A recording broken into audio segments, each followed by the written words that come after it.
함께 하실 말씀은 마태복음 5장 38절에서 40절로 함께 하겠습니다. 마태복음 5장 38절에서 40절입니다. 또 눈은 눈으로 이는 이로 갚으라 하였다는 것을 너희가 들었으나 나는 너희에게 이르노니 악한 자를 대적하지 말라. 누구든지 내 오른편 뺨을 치거든 왼편도 돌려대며 또 너를 고발하여 속옷을 가지고자 하는 자에게 겉옷까지도 가지게 하며. 오늘 말씀을 언뜻 보면 어떤 생각이 듭니까? 흔히 눈에는 눈, 이에는 이, 동해보복법이라고 하죠. 그래서 세상 사람들도 이 눈에는 눈, 이에는 이 이런 말을 많이 쓰죠. 그래서 누군가 나에게 해를 끼쳤으면 똑같이 갚다 할 때 그런 말로 이 말을 쓰는 것 같아요. 내가 어떤 누가 나의 눈을 찔렀어요. 그러면은 나도 똑같이 눈을 찔름으로써 공평하게 보복을 한다는 거겠죠. 일종의 그래서 수거처럼 쓰이는 게 눈에는 눈, 이에는 이인데요. 요즘 예로 하자면 미국에서 지금 관세를 높게 책정했잖아요. 그래서 보복으로 중국에서도 또 마찬가지로 그 관세 정책을 하곤 하죠. 그러니까 그게 일종의 이제 눈에는 눈, 이에는 이 이렇게 생각을 하는데요. 이렇게 또 생각하는 또 경향도 있는 것 같아요. 그러니까 동해보복법이라는 것을 하나님께서 만들어 놓으신 것은 인간의 성질을 잘 안다는 거죠. 인간의 성질은 어떤 거예요? 내가 하나의 손해를 봤으면 2개 정도는 갚아야 직성이 풀리는 거예요. 그러니까 내가 눈 하나 빠졌는데 눈 하나 빼는 걸로는 이 분풀이가 안 되는 거예요. 인간이 그렇다는 거죠. 내 자식이 한 대 맞고 왔어. 그러면 한 대 때리는 정도가 아니라 그냥 케어를 시켜야 속이 시원한 사람의 속성이 그렇다 이거예요. 그래서 그걸 막기 위해서 눈에는 눈, 이에는 이. 그러니까 일종의 보호 장치로 이거를 제정을 해놨다 이렇게 생각하기도 하는데요.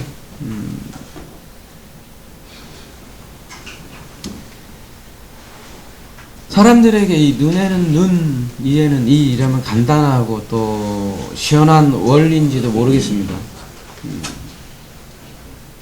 근데 사실 성경에서 이것을 말한다면 똑같이 공정하게 대우한다 그런 정도의 말씀이라면 여러분 아이들도 가만히 보면 그런 개념들을 가지고 있죠. 아이들도 내가 가진 빵이 작은 거 알고 나에게 그런 일화도 있잖아요. 2빵이 있어요. 하나 딱 잘랐더니 이쪽이 적어요, 그죠? 이쪽이 많고 이제 한 아이가 불평을 하는 거예요. 그래? 그러면 이쪽을 좀 뜯어서 이제 준 사람이 먹어서 그랬더니 이쪽이 작아.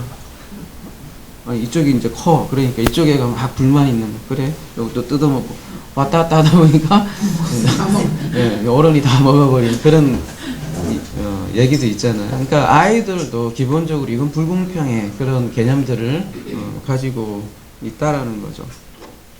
사람들은 그런 공정한 세상을 원하죠.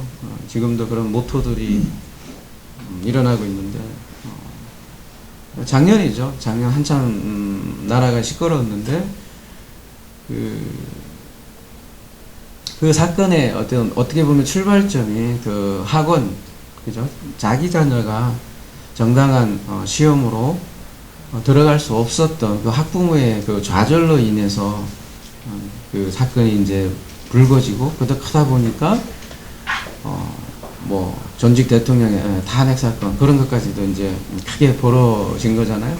기본적으로 사람들은 그런 공정, 공평 이런 것들을 나름의 자기들의 기준을 가지고 있다는 거죠. 그래서 그 눈에 차지 않으면 안 되는 거죠. 근데 오늘 이제 그걸 동해보복법이라고들 하는데 오늘 말씀은 너희는 이런 동해보복법으로 알고 있으나 나는 너에게 말한다. 악한 자를 대적하지 말라. 이렇게 하니까 또 그러면 아예 이제 나쁜 놈이 무슨 짓을 해도 어떻게 해야 된다는 것처럼 들리죠? 참아야 하느니라. 이래갖고, 그죠? 요즘도 카톡에 보면 이상한 뉴스들 많이 와요. 가짜 뉴스라고 하잖아요. 꼭 보면 목사들이에요. 아니면 목사들이에요. 대부분 보면. 막 이렇게 카톡이 와요. 보면, 예를 들면 그런 거죠. 전직 대통령을 용서해야 되지 않느냐. 왜요? 원수를 사랑하라고 하지 않았느냐. 근데 왜 그걸 감옥에 넣어놨냐. 이게 호소하는 글들이 카톡으로 많이 와요. 저희가 인터넷 방송이 돼서 그런지 몰라도 하여튼 목사들한테 쭉 그런 내용들이 오더라고요. 그럼 무조건 용서해야 됩니까? 그럼 전직 대통령 뿐이겠습니까? 지금 감옥에 아무도 없어야죠. 그죠? 그래서 앞뒤가 안 맞는 것 같아요. 이 간디가 이 산상순을 좋아했다는데 일종의 박애 정신을 로 봤겠죠. 근데 오늘 말씀이 그런 어떤 간디가 얘기하는 아니면 혹은 일반 종교나 아니면 세상에서 말하는 그런 박애 정신을 말하는 걸까요? 오늘 이 말씀은 흔히 얘기하는 6가지 반제죠. 엔티테제라고 하는데 우리가 어떤 명제를 이렇게 알고 있는데 사실 그 진의는 그게 아니야. 이렇게 계속해서 가르쳐 주는 말씀이잖아요. 그 6번째 중에 오늘 5번째인데요. 마지막에 이제 원수를 사랑하라 그 말씀이 나오는 거고요.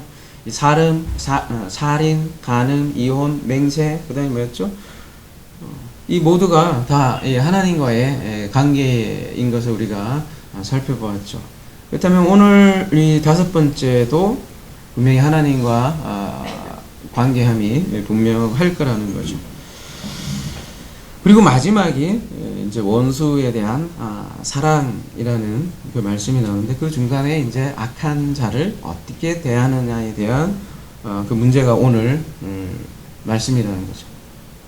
너희들이 들은 것은 무엇이라는 거예요? 눈에는 눈, 이에는 이로 갚으라 하는 것을 너희가 들었다.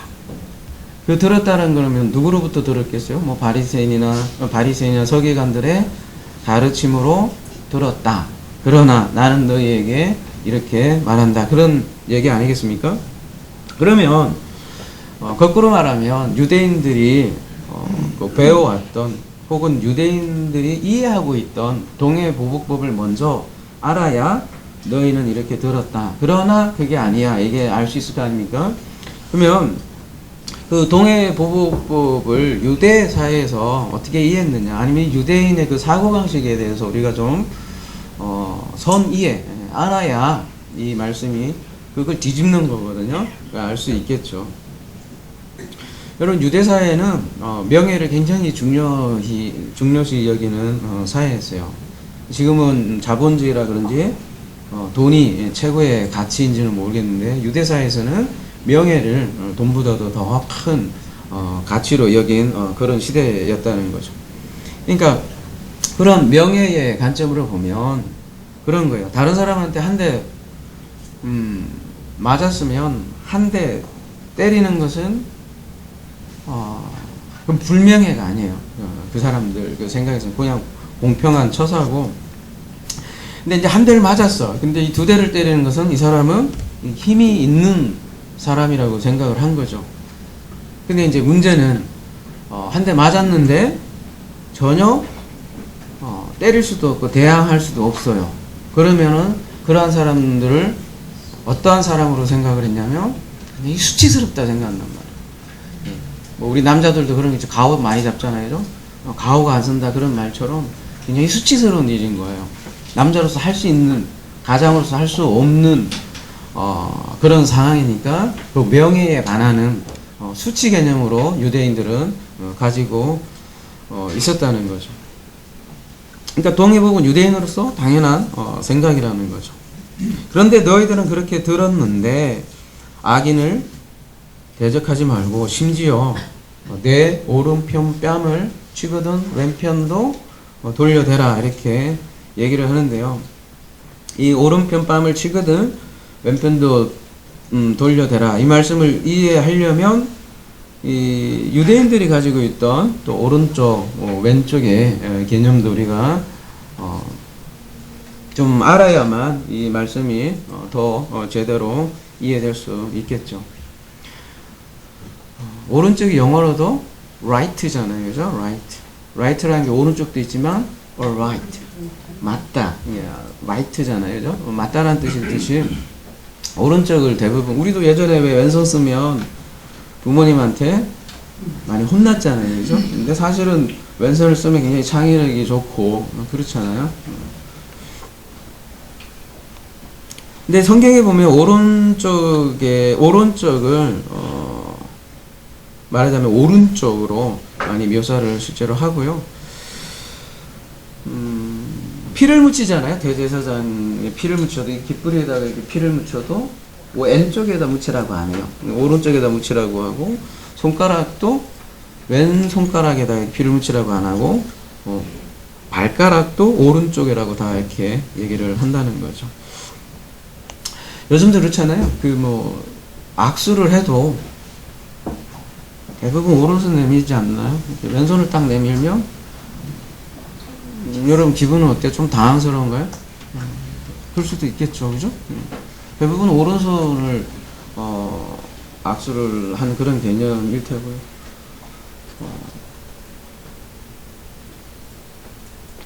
DJ도 그래서 그런 노래 하잖아요. 왼손으로 밥을 먹어야 젓가락질 왼쪽 잘해야만 밥을 먹나요? 그래야 밥을 잘 먹는, 왼쪽으로도 밥 잘 먹는다 이렇게 얘기하는데 그 노래가 왜 나왔겠어요? 그만큼 그 왼손잡이 노래라는 노래도 있었잖아요, 그죠? 그만큼 우리나라 사회와 가만히 보면 유대 사회가 사실 그런 면에서 보면 비슷한 면이 있는 것 같아요, 그죠? 어쨌든 이스라엘 사람들에게 있어서 왼쪽은 이 저주요. 그래서 오른쪽에 왼쪽에 염소도 얘기하고 그러잖아요. 어쨌든 왼쪽이 그리 썩 좋은 쪽은 아닌 걸로 이렇게 생각을 하고 비유를 하고 있죠. 근데 오늘 예를 들면 그래서 오른편 뺨을 치거든 왼편도 돌려대라 하는데 한번 생각을 해보십시오. 두 명이 있어야 이게 뭔가 좀 이해가 될 텐데 말이에요. 좀 방송상 그러니까 제 오른편이 이쪽이잖아요. 여기를 때리려면 여러분이 어떻게 때려야 돼요? 한번 생각을 해보시죠.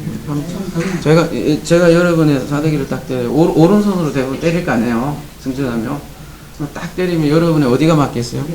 왼쪽 맞잖아요. 근데 지금 오른편 맞으려면 어떻게 맞아야 돼요? 둘 중에 하나죠. 첫 번째는 왼손으로 확 때리든지. 그러면 왼손으로 때리면 맞는 것도 기분 나쁜데 왼손으로 맞는 건 굉장히 경멸의 의미가 있단 말이에요. 또 하나 두 번째 가능성은 뭐가 있어요? 요렇게 때릴 수 있는 게 요렇게 굉장히 기분 나쁘잖아요. 이렇게 때려도 이렇게 때리면 그런 개념도 있다는 거죠. 하여튼 굉장히 수치스러운 일이죠. 수치스러운 일. 그래서 그냥 맞아도 수치스러운 일인데 맨손으로 맞으면 굉장히 수치라는 거죠. 그래서 우리가 명예라는 개념을 잘 알아야 되고 유대사회에서는 굉장히 중요시한 가치였단 말이에요. 근데 오른 뺨을 맞는다는 거는 무슨 얘기를 하는 거예요? 대단한 수치다. 굉장히 수치스러운 일이다라는 거를 얘기를 하는 거죠. 그러니까 지금 예수께서 한 말씀의 뜻은 뭐란 얘기예요? 한마디로 얘기하면 수치를 당하라는 말이에요. 수치를 당하라는 말이죠. 그러니까 예수님의 화법이 굉장히 독특하잖아요. 예수님의 화법이 굉장히 강조용법이에요. 보면 굉장히 좀 뻥도 많이 치시고 이렇게. 근데 그 뻥침이 잘 사람들의 기억이 이렇게 팍 뇌리에 박히게 그렇게 뻥을 잘 치신단 말이에요. 그래서 그런 화법이 굉장히 많아요. 독특한 화법으로 그러니까 화가 알아듣잖아요. 왼뺨 하니까 그런 독특한 화법으로 쓰는 건데 아까도 얘기했지만 그 눈에는 눈으로 이렇게 내가 한 대를 맞았으면 한 대를 때려야 하는 그것이 이제 가장이 해야 될 당연한 명예인데 못하는 상황이 있단 말이에요. 수치스러운 상황이죠. 파야 되는데도 갚지 못하는 사람들이 많이 있고, 그런 사람들을 시편에서는 굉장히 많이 그리고 있단 말이죠. 한번 볼게요. 시편 109편 1절에 내가 찬양하는 하나님이여 잠잠하지 마옵소서. 그들이 악한 입과 거짓 이익을 열어 나를 치며 속이는 혀로 내게 말해. 얼마나 이제 억울하면 하나님께 호소하겠어요, 그죠? 또 미워하는 말로 나를 두르고 까닭없이 나를 공격하였음이니이다. 나를 사랑하나 그들은 도리어 나를 대적하니 나는 기도할 뿐이라. 그들이 악으로 나의 손을 갚으며 미워함으로 나의 사랑을 갚아싸우니 악인이 그를 다스리게 하시며 사탄이 그의 오른쪽에 서게 하소서. 여러분 그 기도가 너무 근엄한 기도라 생각할 줄 모르지만 차라리 얼마 솔직해요. 너무 억울한 거예요. 내가 수치를 당했는데 어디다가 하소연할 길이 없는 거예요. 그런 노래가 이런 시편의 노래인데, 그러니까 수치를 당해서 어떤 사람에게도 호소할 수 없는 거예요. 하나님밖에 의지할 수 없는 상황을 노래한 게 이 시편이고, 그러니까 수치를 심하게 당한 자가 말하자면 하나님께 기도하는 거죠. 근데 성경에서 이 수치의 하이라이트라고 해야 되나? 이 수치를 누가 당하느냐 하면요. 이사야서 가볼게요. 이사야 50장 6절. 나를 때리는 자들에게 내 등을 맡기며 나의 수염을 뽑는 자들에게 나의 뺨을 맡기며, 여기도 뺨 맞는 얘기가 나오네요. 그죠? 그래서 모욕과 침뱉음을 당해 뺨 맞을 뿐만 아니라 침도 탁 해갖고 진도 뱉었다는 거죠. 열왕기상 22장 가볼게요. 24절. 그나 아나의 아들 시드기야가 가까이 와서 미가야의 뺨을 치며 이르되 여호와의 영이 나를 떠나 어디로 가서 내게 말씀하겠냐. 미가야도 뺨을 맞는데요. 미가야라는 뜻이 누가 여호와 같으랴 그런 뜻을 가지고 있습니다. 이 선지자인데요. 이 성경에서는 이게 하나님의 입이죠. 선지자들이 주로 이게 뺨을 맞는 장면이 종종 나오는데요. 그런 장면의 또 완성판이 우리 이제 십자가에서 이루어지죠. 마태복음 26장 65절 가볼게요.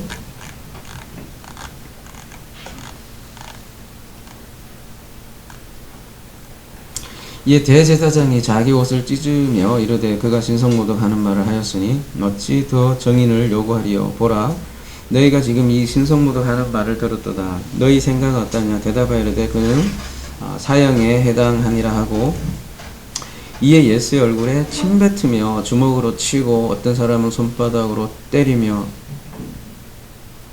이렇게 막 뺨 맞는 장면이 이렇게 나오죠. 미가 그것을 예언적으로 보여주고 예수께서 이렇게 마지막으로 완성이 되는 거죠. 그 뺨을 치다 할 때요, 아까 미가, 그러니까 열왕기 상이죠. 낙하라는 동사를 쓰고 있는데, 치다인데 이렇게 때리다, 죽이다라는 뜻을 같이 함께 쓰고 있는데, 거의 일종의 뺨 때리는 게 죽이는 거죠. 그러니까 오른 뺨을 때리거든, 오른쪽 뺨이죠.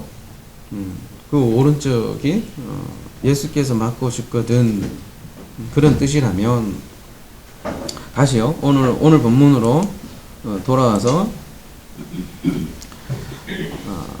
우리 개역에는 뭐라고 되어 있다고 그랬죠? 마태복음 5장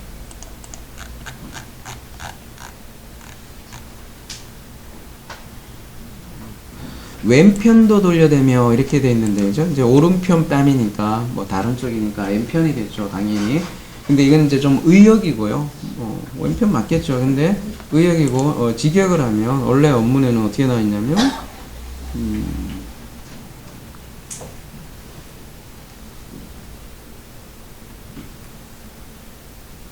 이쪽은 이제 오른쪽이고, 여기 보면 뭐라고 되어 있냐면 알로스라고 해서 다른, 뭐가 다르냐 이렇게 얘기할 수도 있지만 원어에는 또 다른 하나예요. 그러니까 오른쪽에 뺨이 맞거든 또 다른 하나를 돌려대라. 그러니까 예수께서 낙하당한 것처럼 또 다른 하나는 누구겠어요? 너희겠죠. 또 다른 너희도 같이 낙하 당하라는 거죠. 그리고 또 돌려대라고 했는데 스트레포인데요.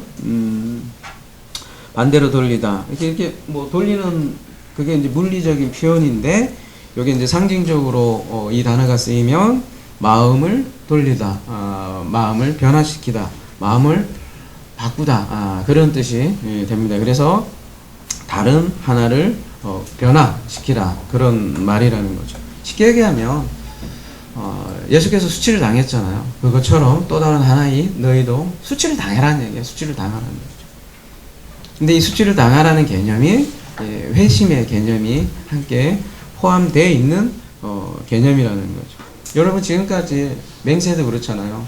지난주 맹세는 아무나 하나 그랬는데 그죠? 하나님이 진짜 맹세를 하고 하나님만이 맹세를 할 수 있고 또 맹세를 성취하듯이 사실은 이 수치도 하나님이 당했다는 거죠. 그리고 하나님과 연합한 또 다른 하나인 그 하나만이 또 그 수치를 당할 수 있는 거죠. 그러면서 나는 너희에게 이르노니 악한 자를 대적하지 말라. 누구든지 내 오른편을 빠치거든 왼편을 돌리면 그러니까 악한 자를 대적하지 말라 이렇게 얘기하고 있는데요.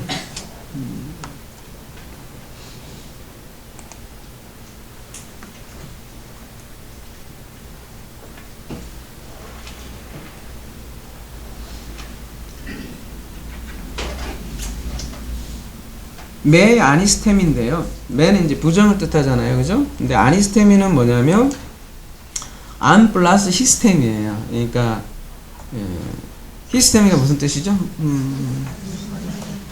뭐 똑바로 세우다 뭐 그런 거잖아요. 바르게 세우다. 십자가가 이렇게 세우다 뭐 그런 뜻이에요. 똑바로 세운다는데 앞에 안이 붙어 있으면 부정이에요. 그죠? 그러니까 부정이란 건 뭐예요? 똑바로 세우는 것에 반대하다라는 거잖아요. 그죠? 아니스테미. 그런데 그 앞에 또 매가 붙어 있어요. 그러면 복잡하네. 똑바로 세우는 것에 반하는 것을 반하지 말라. 그러면 부정 플러스 부정이니까 강조로 얘기하자면 거꾸로 얘기하면 너희는 악한 자를 어떻게 하라? 똑바로 앞에 이제 강조니까 반드시 똑바로 세우라 악한 자를. 그러니까 뺨때기 딱 때리면 참아야지 이게 그런 개념이라기보다는 그 악한 자를 진리로 똑바로 세우라 그 얘기예요.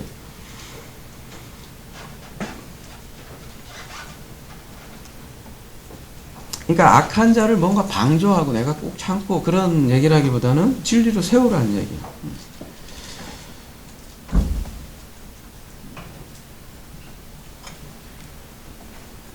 이 포네이로스도 이 두 가지가 그래서 같이 쓰이는데요. 남성에게도 사람에게도 쓰이기도 하고 또 뭐라고 돼 있으면 그냥 지시사로도 쓰이기도 하는데 이게 무슨 얘기냐? 그러니까 악한 자, 악으로 진리를 세우라.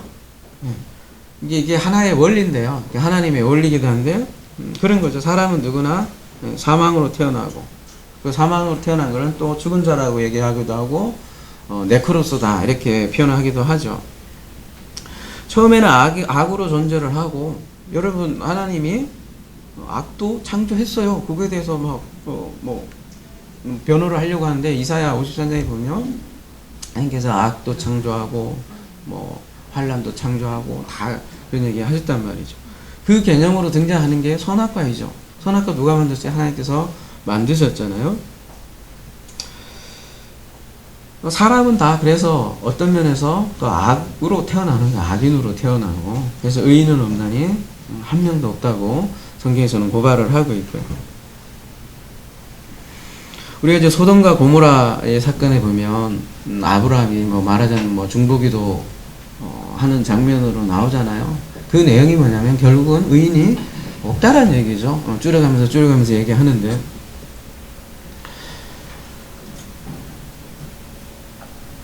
대부분 사람들은 그 하나님을 이렇게 생각하는 것 같아요. 착한 사람은 사랑하고, 못된 놈은 미워하고, 그런 식으로 하나님을 생각하는 것 같아요. 말 잘 듣는 놈은 사탕 하나 더 주고, 말 안 듣는 놈은 먹던 사탕까지도 뺏는 그런 개념의 하나님을 많이 생각을 하는 것 같아요.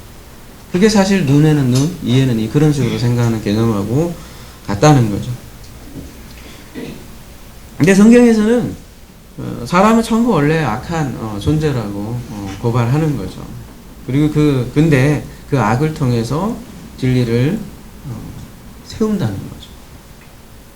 그게 악한 자를 대적하지 말라고 한다는 거죠. 여러분, 탕자의 비유 있잖아요. 탕자의 비유도 아들이 집을 나가지 않습니까? 왜 그렇게 아버지가 그걸 놔둬야만 했겠습니까? 막을 수도 있잖아요. 그죠? 뻔히 아는데. 근데도 내어둔단 말이죠. 그게 우리의 인생의 여정이고, 또 그렇게 허락하신다는 거죠. 그 속에 그거를 경험을 하게 하고, 말하자면 악을 사용하는 거예요. 나중에 그래서 아들이 깨졌죠. 그 악의 상태를. 나는 거지구나. 그래서 말하자면 탕자는 악을 통해서 선을 깨닫는 거죠. 그것이 하나님의 지혜예요. 또 비밀이기도 한 거죠. 여러분, 선 자체만 있다면 인간이 선을 여러분 깨달을 수 있을까요? 없을 거예요. 그죠? 어둠이 없으면 빛이라는 것이 소중함을 알 수도 없을 거고요. 그게 바로 선악과의 의미이기도 하고요. 그리고 선악과와 생명나무가 하나의 단서로 되어 있는 이유이기도 하겠죠.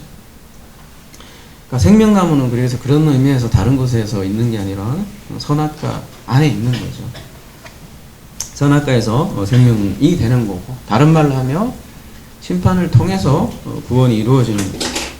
죄를 통해서 의를 깨닫게 되는 거고, 율법을 통해서 언약을 발견하는 거고, 율법을 통해서 하나님의 맹세를 발견하는 거죠. 그럴 때 율법이 복음이 되는 거고요. 그걸 합력하여 선을 이룬다, 그렇게 얘기하는 거고요. 악이 선으로 변한다, 그렇게 얘기를 하는 거죠.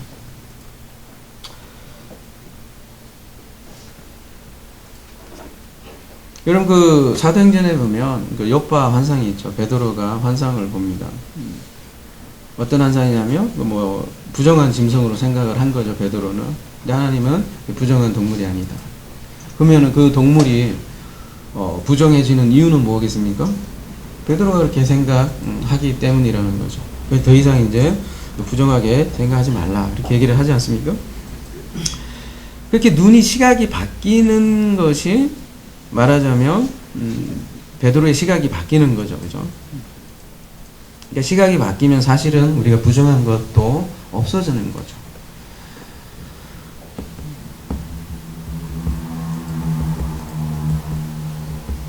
여러분, 그 일언론이라고, 굳이 뭐 이론적인 개념으로 얘기하면 일언론이라고도 할 수 있는데, 하나 개념이라는 게 가장 단적으로 보여주는 게, 우리 여러분 많이 말씀드렸듯이, 여러분 라라는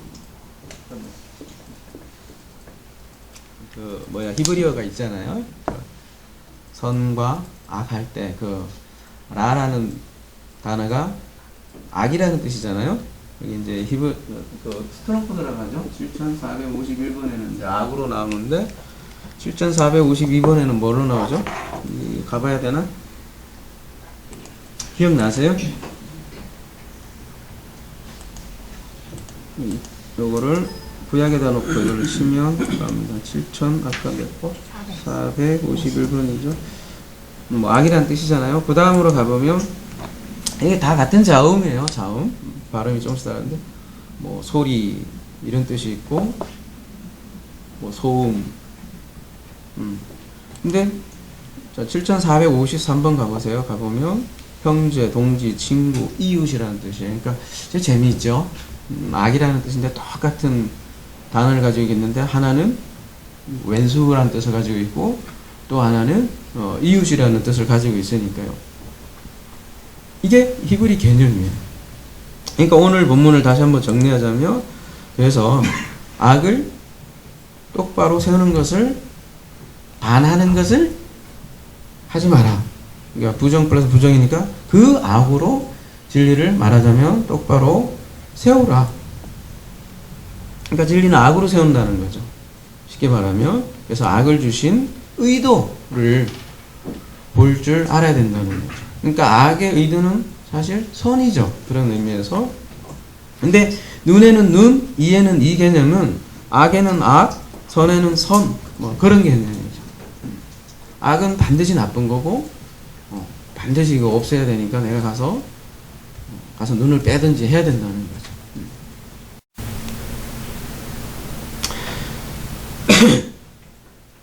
그러니까 성경에서 말하는 이 악의 개념이 이게 일반적인 그 윤리 개념과 좀 다르다는 거죠. 여러분, 종교에서 말하는 악의 대표가 누구예요? 뭐 말하자면 사탄이잖아요, 그죠? 사탄. 어떤 사탄이라는 대상을 만들어 놓고 악의 대표잖아요. 악의 화신이고. 어때? 그래 놓고 그 사탄과 어떻게 합니까? 끊임없이 싸우잖아요.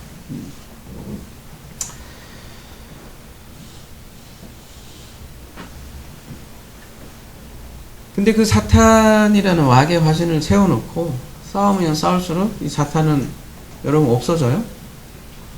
성경에 보면 여러분 그 사단의 허리를 꺾는다고 하잖아요. 꺾냐고요?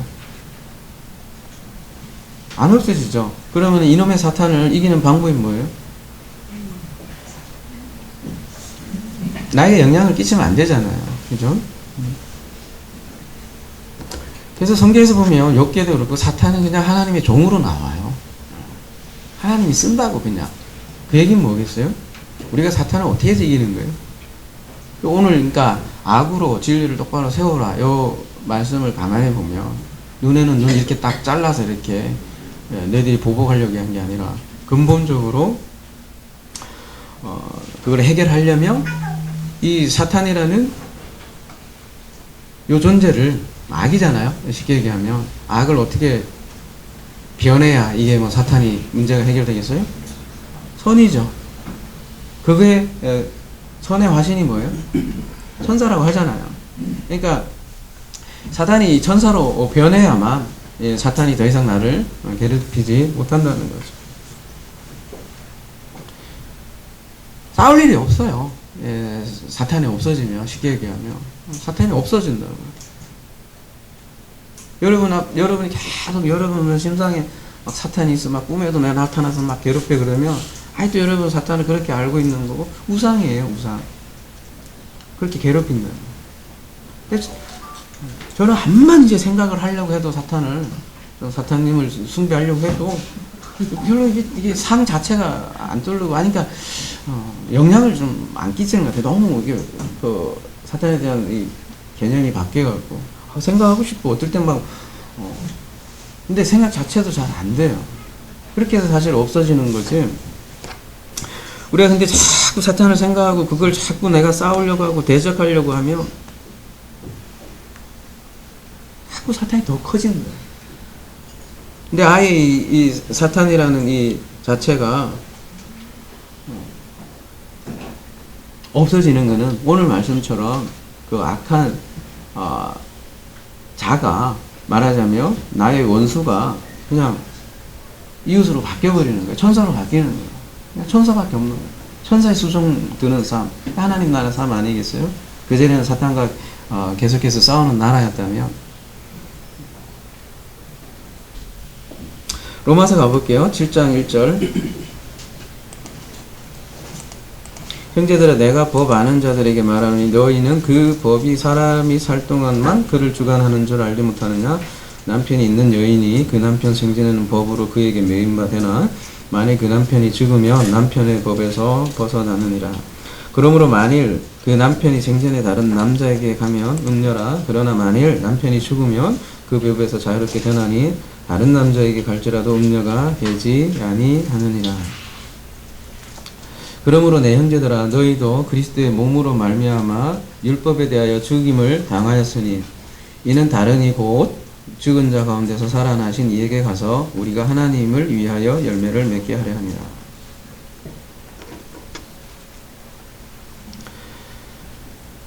지금 다른 이 곧 죽은 자 가운데서 살아나신 이에게 이렇게 표현하고 있잖아요.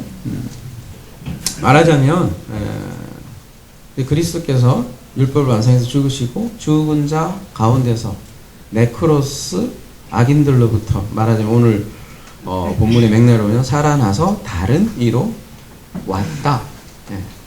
그러니까 눈에는 눈, 이에는 이 이러한 선악 구조를 가지고 있는 우리에게 수치를 당하고 그가 수치를 당하고 다른 이로 우리의 마음을 우리에게 오셔서 선물로 우리를 마음을 변화시킨다는 그런 내용인 거죠. 쉽게 말하면 로마서도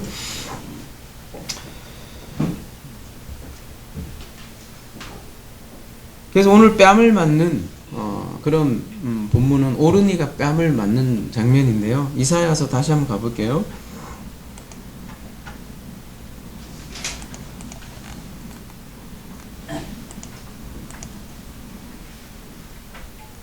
나를 때리는 자들에게 내 등을 맡기며 나의 수염을 뽑는 자들에게 나의 뺨을 맡기며 모욕과 침뱉음을 당하여도 내 얼굴을 가리지 아니하느니라. 아까 살펴본 말씀이죠. 53장 여호와 종의 수치 당함을 계속 그리는 본문이죠. 그가 찔리면 우리의 허물 때문이요 그가 상함은 우리의 죄악 때문이라. 그가 징계를 받음으로 우리는 평화를 누리고 그가 채찍에 맞음으로 우리가 남을 받았도다. 우리는 다 양 같아서 그릇 행하여 각기 제 길로 갔거늘 여호와께서는 우리 모두의 죄악을 그에게 담당시키셨도다.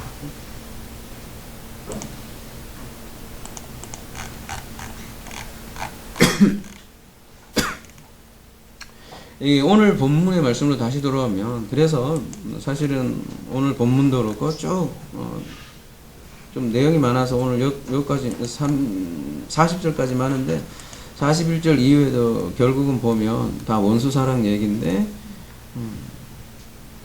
이게 인간이 뭔가 이렇게 막 발휘해서 그런 것이 아니라 하나님께서 하는 그런 사랑을 다 얘기하는 거예요. 속옷, 겉옷 얘기도 마찬가지인데요. 이 부분까지 한번 살펴보고 마무리하도록 하겠습니다. 또 너를 고발하여 속옷을 가지고자 하는 자에게 겉옷까지도 가지게 하며 속옷을 가지고자 하는 자에게 겉옷까지도 가지게 하며 뭐 변태야 그죠? 뭐 속옷을 왜 달라고 그래? 뭐 명품 속옷인가요? 그거 왜 달라고 합니까? 그런 자에게 속옷 달라면 바로 미투 고발이지 뭐 요즘 누가 겉옷 벗겨줍니까 그죠? 속옷 달라면 바로 뭐 그렇지 않겠어요? 속옷이 아니라 뭐 다른 조금 말도 잘못해도 성희롱에 걸리는데 속옷 달라 그러면 바로 미투지 이게 무슨 그러면 우리는 이제 그런 거예요. 여러분 요즘 미투 사건처럼 누가 나에게 성희롱을 해 그래도 나는 참아야 하느니라 뭐 그래야 된다는 얘기인가요?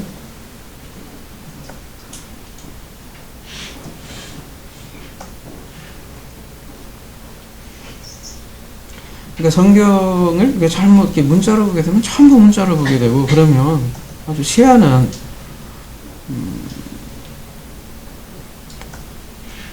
그죠? 희한한 쪽으로 가게 돼 있다는 거죠.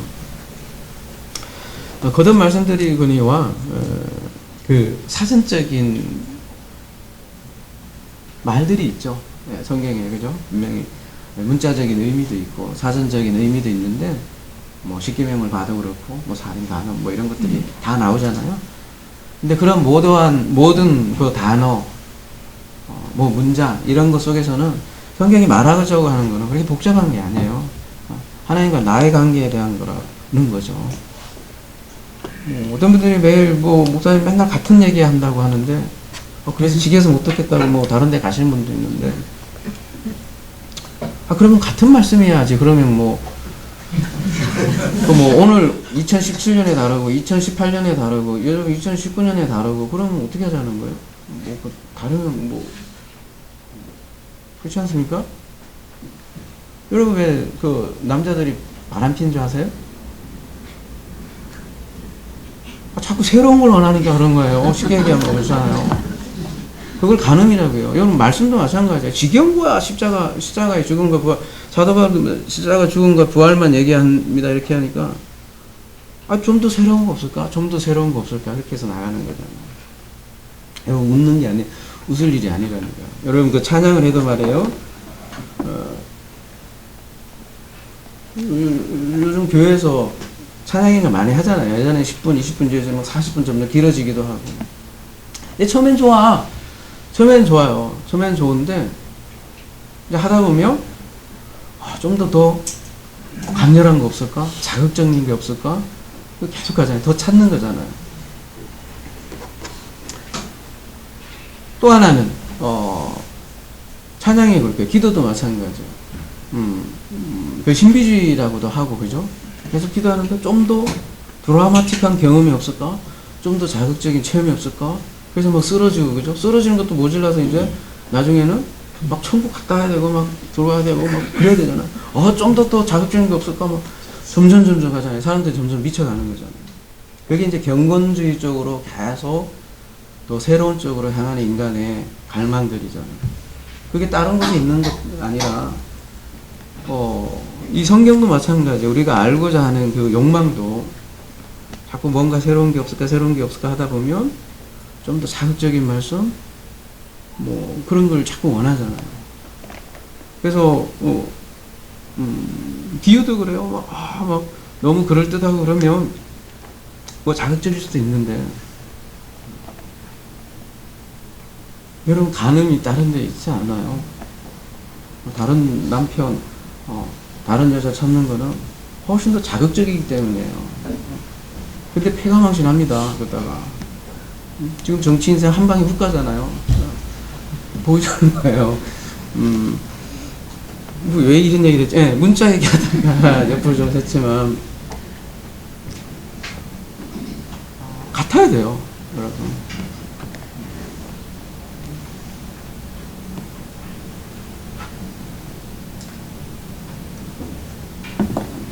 그럼 뭐 한국 사람 김치 먹지 그러면 뭐 김치 지겨워요 그러면 뭐 할 수 없지 이탈리아 가서 살면 되죠, 그죠? 근데 성경은 다른 얘기 아닙니다. 여기에서 뭐 다른 얘기 하려고 하는 게 아니라 하나님과 나의 관계, 구원에 관한 얘기를 끊임없이 하는 거예요. 사실 창세기 1장에 다 있잖아요. 하도 안 되니까 2장, 3장 있는 거고 4장 있는 거고 하다못해 66권 되는 거고, 그죠? 다 나에게 관한 것이다 얘기하잖아요. 요한복음 5장 39절에서.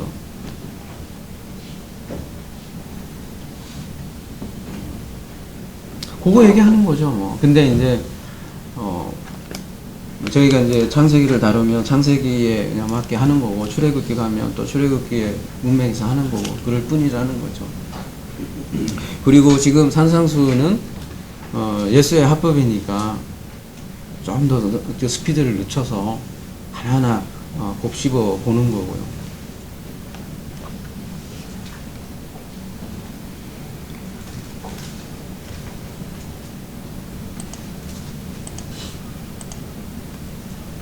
그래서 여러분 뭐 우리 교회가 그것도 찍을까봐 이제 뭐 헬라 강의, 히브리 강의 이렇게 해놓으니까 뭐 원어를 엄청 뭐 잘하는 줄 아는데 뭐 그렇게 잘하는 것도 아니에요. 그리고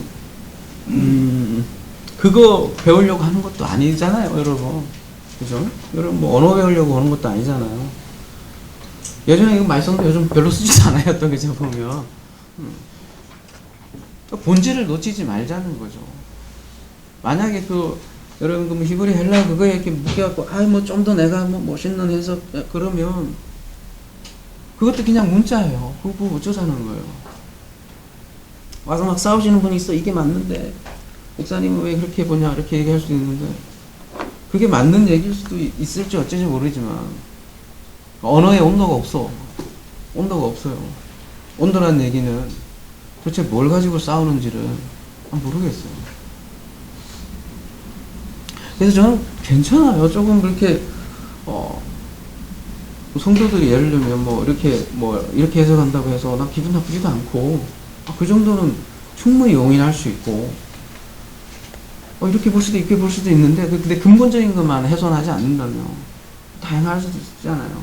그래서 우리가 성경 연구라는 것도 같이 하고 있는데 우리가 본질을 놓치지 않는다면 원어가 하나의 좋은 보조 도구는 된다는 거죠. 아무튼 문자에는 그 하나님의 마음이 담겨 있다는 거. 그 마음을 읽지 말아야지. 문자 자체만 갖고 놀면 그게 영지, 말하자면 영적 지식만 추구하고 막 그런 지식 갖고 노는. 그러니까 경건주의도 마찬가지잖아요. 좀 더 경건해지고 그런 것처럼 또 찬양도 열광주의도 좀 더 하는 것처럼 이 지식도 마찬가지예요. 좀 더 해갖고 나중에는 이상한 쪽으로 가요. 이상한 쪽으로 간다니까 꼭 보면.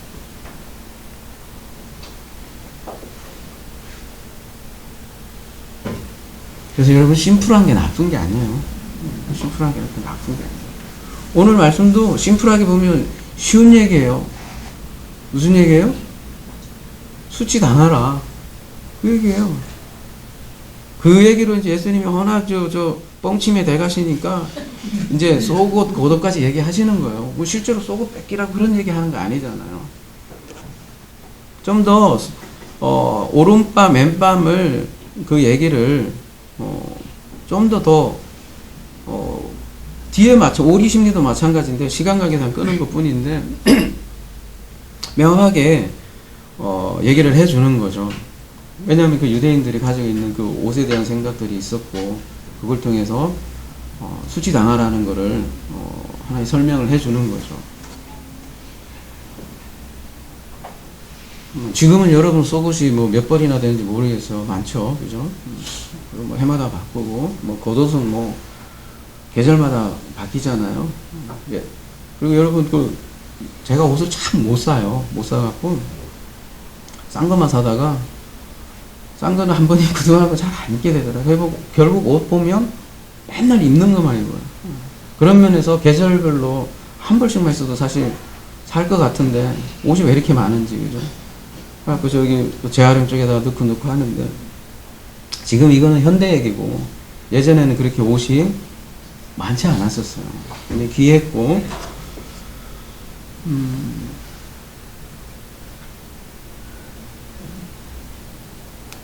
지금은 저당 잡으면 여러분 전당포도 별로 없지만 명품 시계나 이런 거 전당 잡겠죠. 근데 예전에는 그 율법서에도 보면 전당 얘기가 나와요. 출애굽기 22장에도 나오는데 옷을 저당 잡히는 장면이 나와요. 그러니까 옷도 하나의 그 당시에는 저당 잡힐 만큼 어떤 값어치가 있었다는 거죠. 그러니까 오른밤 맞는 것도 수치인데 생각을 해보세요. 옷을 가지고자 하는 자가 얘가 변태 하나 달라고 하는 게 아니라 끝까지 저당 잡히는 거잖아요, 지금. 그러면 이 사람이 얼마나 곤란한 지경에 와 있고 가장으로서는 수치라는 거죠. 근데 그거 다 내주라는 거 아니에요, 지금. 그러니까 미치고 환장할 노릇이죠, 사실은. 옷은 그간 우리가 많이 다루었는데요. 몇 가지만 볼게요. 마가복음 5장 15절. 예수께서 이르러 그 귀신 들렸던 자 곧 군대 귀신 집혔던 자가 옷을 입고 정신이 온전하여 앉은 것을 보고 두려워하더라. 여기서 정신이 온전해졌는데 굳이 옷을 입었다는 이런 표현을 하고 있어요. 그전에는 그러면 옷을 입지 않았단 말이네요. 그죠? 이 친구도 변태였나봐요. 그죠? 근데 나중에 옷을 입었다 이렇게 표현을 하는데 그래서 성경에서 말하는 옷은 다분히 여러 가지 상징성을 사실 가지고 있고요. 그래서 계시록 가볼게요. 3장 5절. 이기는 자는 이와 같이 흰 옷을 입을 것이요. 옷을 입는데요. 그죠?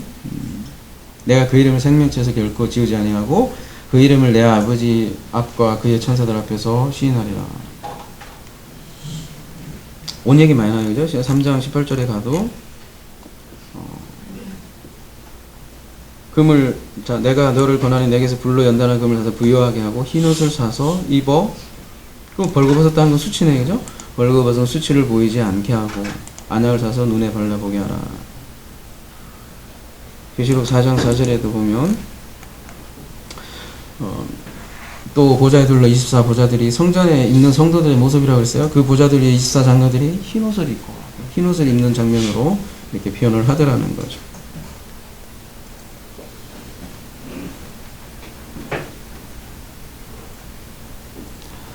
오늘 본문으로 다시 와볼게요.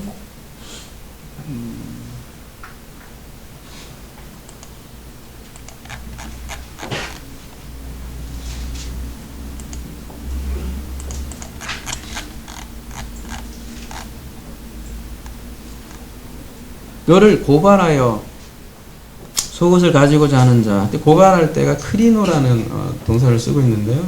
고발하다, 분리하다, 뭐 판단하다, 크리노, 심판하다, 뭐 그런 뜻이에요. 대표적으로 이제 뭐 분리주의자죠. 바리새인들인데, 이 바리새인들이 입고 있는 좀 옷을 좀 보면 이 유대인들이 가지고 있는 그 옷의 개념이 무엇인지를 이해하는 데 많은 도움이 될 것 같아요. 여러분, 율법이 몇 개라고 그래요? 흔히 명령이 하라 하지 말라 이렇게 613개라고 하죠, 그죠? 하라가 많을까 하지 말라가 많을까요? 하지 말라가 365라고 하더라고요, 그죠? 나머지는 200 얼마겠죠? 제가 수학을 못해서 하여튼 613개 몇 개가 중요한 게 아니라, 근데 대단해요. 하여튼 유대인들은 다 세봤나 봐요, 그죠? 저는 안 세봤어요. 이거 어떻게 다 세봐? 네. 그걸 이제 표현하기 위해서 옷에다가 뭐라 가지, 그게 그 술을 이렇게 달았다고 그래요. 술. 이렇게 된 거. 수술이라고 그래요. 하여튼 그거. 수술이든 술이든 하여튼 찌찌. 그 원어로는 찌찌트라고 하는데, 옷에다가 이렇게 술을 이렇게 달았다. 근데 그게 몇 개를 달고 다니는지 아세요? 그게 613개래요. 대단한 사람들이에요. 요걸 613개를 이렇게 겉옷에다가 이렇게 저렁저렁 달고 다녔다는 거야. 613개를. 야, 그러다가 한 개 떨어지면 어떻게 하려고?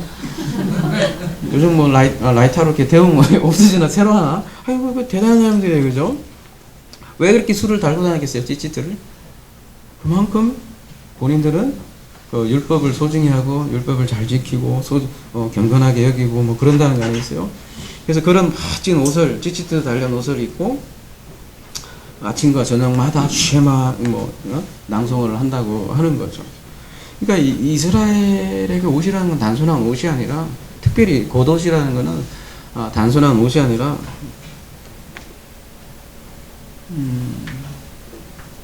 자기의 뭐 거의 모든 거에 해당하는 자기 명예를 대표하기도 하고요. 또 하나님과 경건의 모습으로 등장하는 것이니까 그런 옷을 저당 잡힌다 생각을 해보시죠. 거꾸로 생각하면. 응? 여러분이 가지고 있는 마지막 보루는 뭔지 모르겠지만, 그죠? 그게 저당 잡혀서 그런 상황에 몰려있다면, 뭐, 죽을 말 아니겠습니까? 그죠? 근데 그걸 내줘라는 얘기예요, 지금.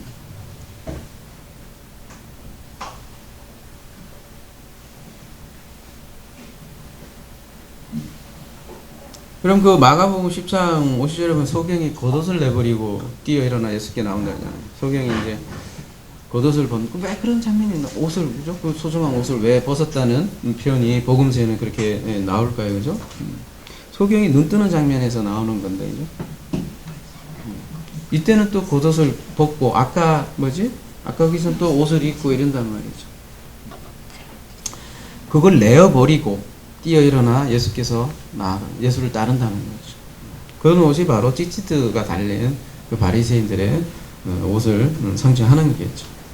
그래야 진짜 보아야 할, 그 소경이라는 거. 진짜 보아야 할 걸 못 보는 사람을 소경으로 얘기하고, 그 소경이 그런 옷을 벗고 예수께서 따르더라. 그 얘기 하는 거죠.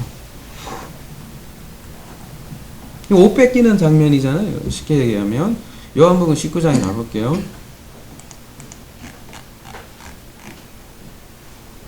군인들이 예수를 십자가에 못 박고 그의 옷을 취하여 네 깃에 나눠 각각 한 깃씩 얻고 속옷도 취하니 이 속옷은 호지 아니하고 이에서부터 통으로 짠 것이라.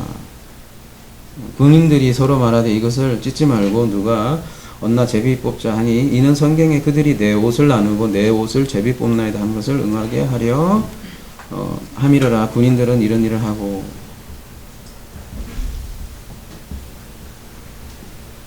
이게 뭐 성경을 응했다라고 그러잖아요. 이 장면을 통해서. 무슨 성경을 이뤘을까요?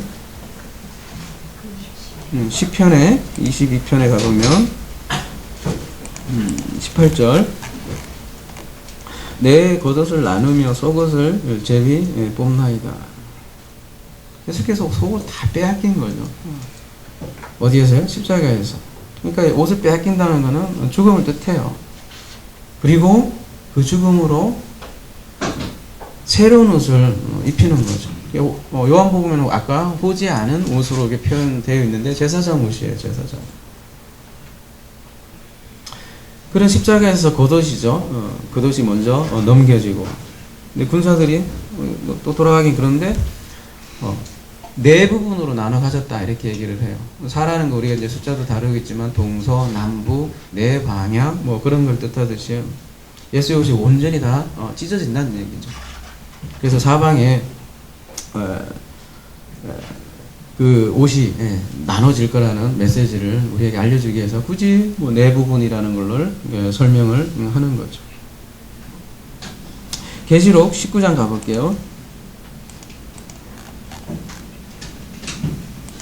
그가 피 뿌린 옷을 입었는데 그 이름은 하나님의 말씀이라 칭하더라. 피 뿌린 옷이래요. 피 뿌렸으니까 뭔가 죽음을 우리에게 알려주는 거잖아요. 예수 그리스도의 죽음을 보여주는 그런 말씀이죠. 그래서 죽음을 통해서 입혀주는 옷 빨갈 텐데 그죠? 뭐 피 뿌려졌으니까. 근데 그걸 또 무슨 옷이라고 얘기를 해요? 흰 옷이라고 얘기를 한다. 그러니까 여러분 물리적으로 생각하면 안 돼요. 성경을 자꾸 어떻게 빨간데 또 흰 옷이 돼요, 그죠? 이게 뭐 100년 후는 그런 옷이 나올라나, 그죠? 나오겠다가 가만히 생각하니까 이거 히트주들이 때 그런 생각을 왜 안 했을까? 여러분 중에 사업하시는 분 이게 옷을 있잖아요. 그 사시사철 이렇게 탁탁 변하는 카멜레온으로 바뀌는 그런 옷 좀 하나 개발해 보세요. 갑자기 생각난 거예요, 이거. 뜰 것 같아요, 이거. 아침에 딱 나오면 빨간색으로 갔다가 쭉 내가 좋아하는 뭐 남자 보면 이게 쫙 바뀌고 그런 옷이면 좋겠네, 그죠? 농담이고요. 근데 사업 아이템 괜찮겠네요. 가만히 생각해보니까.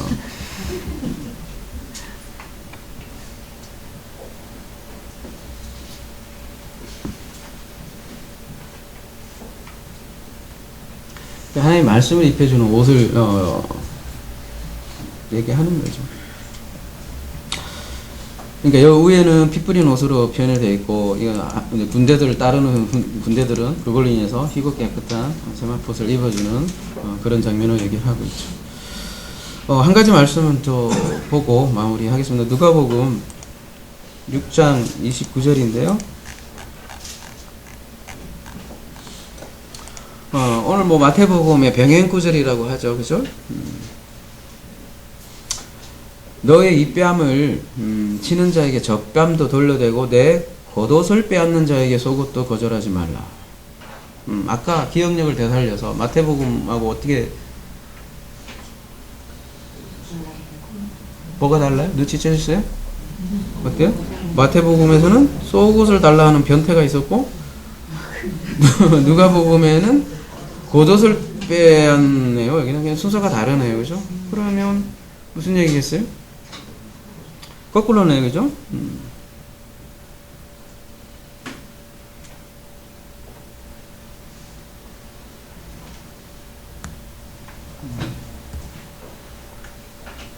그러니까 속옷은 뭐 예를 들면 뭐 율법, 겉옷은 뭐 진리 이렇게 딱 뭐라고 해야 되나요?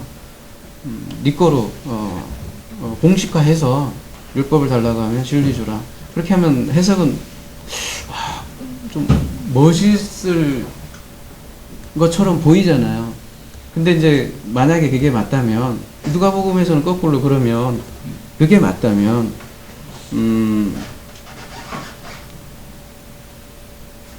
어디 갔어?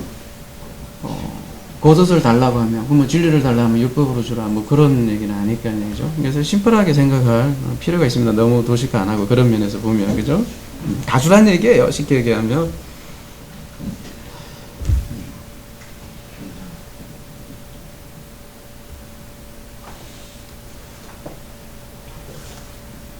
아까 옷 얘기 나왔으니까, 그죠? 좀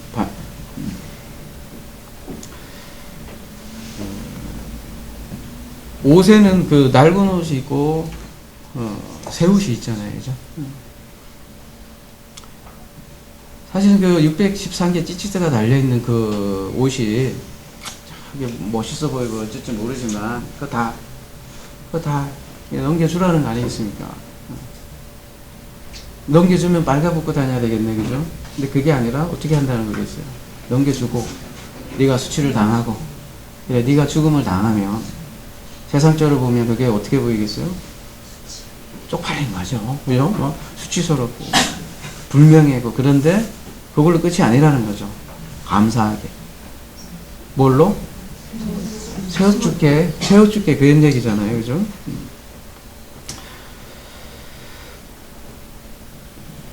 누가복음 5장 36절.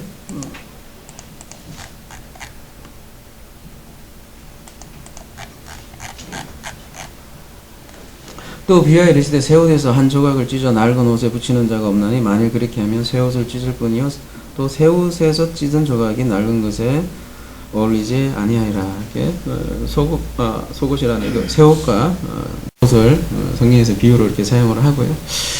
그런 면에서 보면 우리 인간의 몸도 일종의 옷 아닐까요? 그렇죠? 옷이잖아요. 뭐의 옷이겠어요? 이게 어떻게 보면 몸이 옷이잖아요. 그렇죠? 몸이 다 나중에는 이제 달아 헐고 그러면 죽는 거 아니겠습니까? 그죠? 근데 그걸로 끝난다면 참 험악되겠죠. 근데 고린도전서 15장 가볼게요. 54절에 옷이잖아요. 근데 이게 헌옷이래요. 이 썩을 54절이요. 이 썩을 것이 썩지 아니함을 입고 뭔가 안 썩는 새 옷을 준대요. 이 죽을 것이 죽지 아니함을 입을 때는 사망을 삼키고 이기리라고 기록된 말씀이 이루어지더라. 첫 번째 옷, 이렇게 썩어질 옷을 이렇게 낡은 옷이죠. 근데 썩지 않은 새 옷을 줄 것입니다. 그렇게 성경은 우리에게 소망을 얘기를 하고 있죠. 복된 소식 아닙니까? 그죠? 근데 그러려면 먼저 낡은 옷을 버려야 한다는 거죠. 그러므로 여러분이 죽음을 너무 두려워하지 않아도 됩니다. 헌옷 버리는 가정이라는 거죠. 그리고 종교적으로 얘기하면 그 우리 바리새인들이 자랑스럽게 달고 다녔던 옷을 찌찌듯 달린 그런 겉옷 말고 차원이 다른 옷 입혀줄게, 그런 얘기 하는 거죠. 그걸 성전에서 새로운 옷을 성전 기물로도 얘기하죠. 성전의 기물이 가시나무, 보잘것 없는 가시나무에 뭐를 입혀요? 금을 입히죠. 그래서 그 금이 옷인 거예요. 그 가시 떨기나무 같은 우리를 금보다 귀한 옷으로 입혀줄게. 이게 차원이 다른 옷, 차원이 다른 의에 대해서 지금 계속해서 본문은 설명하고 있잖아요. 근데 그 옷은 수치 뒤에 입혀지는 옷이에요. 죄 대신 하강이 되는 것이고요. 새 옷이라는 거죠. 이러한 새 옷 입고 하나님 나라를 사는 우리 하나 사람 되기를 기도합니다.